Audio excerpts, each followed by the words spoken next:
ఫ్యామిలీకి మరీ క్లోజ్ అంటే 'ప్రభాస్' గారు గదా! ఎవ్రీ ఇయర్ ఆయన ఫోన్ చేయడము, హ్మ్. మీరెలా ఉన్నారు ఏంటని తెలుసుకోవడము, మీకు ఆ! గిఫ్ట్‌లు పంపిస్తూ యాహ్! ఉండడము. సో, ఎలా ఉంటది ఆయనతో రిలేషన్‌షిప్ మీకు? Quite good. హ్మ్. అంటే నాకు ప్రత్యేకంగా చెప్పాలంటే తెలీదు. నేను ఇప్పుడు పర్సనల్‌గా కూడా మాట్లాడను. నాకు భయం ఎక్కువ. హ్మ్. నాకు అప్రోచ్ అవ్వడం కూడా చాలా భయం. బట్ డ్యాడీతో అయితే రెగ్యులర్‌గా స్టే ఇన్ టచ్. ఎక్కువ మాట్లాడుతుంటారు హ్మ్. డ్యాడీతోనే. ఆళ్ళాళ్ళు వాయిస్ మెసేజ్‌లు పెట్టుకుంటూ ఉంటారు. They will text each other. అంటే రీసెంట్‌గా కూడా ఆయనకి ఒక బర్త్‌డేకి గిఫ్ట్ ఇచ్చారు. యాహ్! వాచ్ ఒకటి. యాహ్! ఏం వాచ్? ఎంత కాస్ట్ అది? అది ఏంటి? ఆల్రెడీ చెప్పాం. మళ్ళీ ఏం చెప్తాం బ్రో. అది మళ్ళీ లైమ్ లైట్ అయిపోద్ది. మళ్ళీ స్క్రోలింగ్‌లో పడిపోద్ది.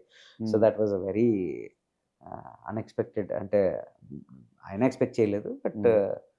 ఆయనకి తగ్గట్టుగా హి హాస్ డన్ ఆయనకి చాలా చిన్నదది. హ్మ్. ఎంత? అదొక రోలెక్స్ స్పెషల్ ఎడిషన్ వాచ్ హ్మ్. 35 లాక్స్ ఏదో పడింది. హ్మ్. సో, జనరల్‌గా ఆయనకొచ్చిన గిఫ్ట్‌లు ఎప్పుడన్నా వాడుతూ ఉంటారా మీరు? అచ్చా! మీకివ్వడం ఆహా! గాని? నేనసల హ్మ్. దీనిలోకి ఎంటర్ అవ్వను. హ్మ్. ఆయన జోన్ ఆయనదే.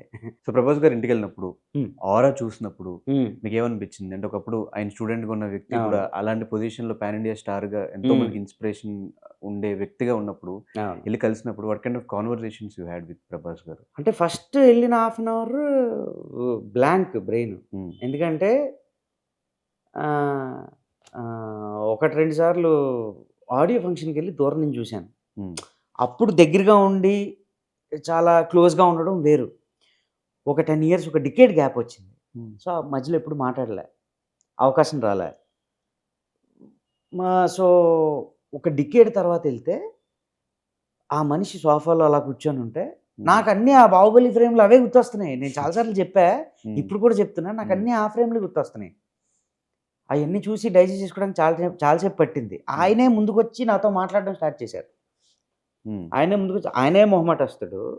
ఆయనకే చాలా మొహమాటం ఎక్కువ. హ్మ్. ఆయన ముందుకొచ్చి మాట్లాడడం స్టార్ట్ చేశాడు. హ్మ్. ఎలా ఉన్నావు? ఏం చేస్తున్నావు? ఏంటి సంగతులు? ఇలా ఏదో మాట్లాడడం స్టార్ట్ చేశారు.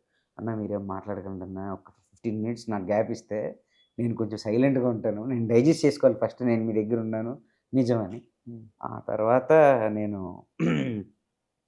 ఇప్పుడు చెప్పండన్నా అంటే, "ఏం తింటావురా? ఏంటి?" యాజ్ ఇట్ ఈస్‌గా అతనికి తెలిసిందే గదా! ఈళ్ళు offer food and all. So, అక్కడి నుంచి ఒక 3 అవర్స్ అక్కడే కూర్చున్నాం. హ్మ్. నేను, డ్యాడీ. ఆ తర్వాత ఐ కేమ్ బ్యాక్ హోమ్. ఒక మెమరబుల్ డే కదా మీకు. అదొక మెమరబుల్ డే బ్రో. హ్మ్. సీరియస్‌లీ. హ్మ్. ఆ తర్వాత మళ్ళీ ఆ రోజు అలాంటి రోజు ఏమైనా వస్తే బావుంటది అనే ఫీలింగ్‌లో ఉంటాను. హ్మ్. It's really a memorable day. He is a very good human being altogether. So, 'Prabhas' గారి విషయానికొచ్చేస్తే 'రాజమౌళి' గారు చాలా సార్లు చెప్పారు. ఆయనకి చాలా మొహమాటం ఎక్కువ. అవును. ఒక సీన్ జనాలు ఎక్కువ మంది ఉంటే ఆయన డబ్బింగ్‌లో మేనేజ్ చేసుకో నేను యాహ్! ఇక్కడ లిప్ ఇచ్చేస్తా అని చెప్పి అంటారని. ఆ! ట్రైనింగ్ పీరియడ్‌లో ఎలా ఉండేది? ఆ మొహమాటం అదంతా? ఓన్లీ ఇంప్రూవైజేషన్ వరకు ఉన్నాను. హ్మ్. మిగతా క్లాస్ అంతా డ్యాడీయే చూసుకున్నారు. హ్మ్. అయితే he is a gem of a person. హ్మ్. ఏ విషయంలోనైనా. అంతే తప్పిస్తే మొహమాటం ఏంటంటే మనుషులతో మాట్లాడే విధానంలో కొంచెం మొహమాటం ఉండొచ్చేమో గానీ, but when coming to his work and all he is very open and free. Will be able to do it properly. హ్మ్. ఆహ్, పర్సనల్‌గా కొంచెం మొహమాటం ఉంటే ఉండొచ్చు. ఎవరితో బయట మనుషులతో. అంతే తప్పిస్తే ఆ యాక్షన్ అన్న తర్వాత మనిషి టోటల్‌గా చేంజ్ అయిపోతారు. నాకు తెలిసి. నేనెప్పుడు చూడలేదు. హ్మ్. అంటే షూట్‌కి కూడా నేను ఎళ్ళే అవకాశం నాకు రాలే. నేను హ్మ్. చూడలేదు గానీ, హ్మ్. అది ఇంకా చెప్పాలంటే రాజమౌళి సార్‌కి తెలుస్తది. హ్మ్. నాకంటే కూడా. హ్మ్. నన్ను అడిగే దానికంటే మీకెప్పుడైనా అవకాశం వస్తే ఆయన్నే అడగండి. హ్మ్.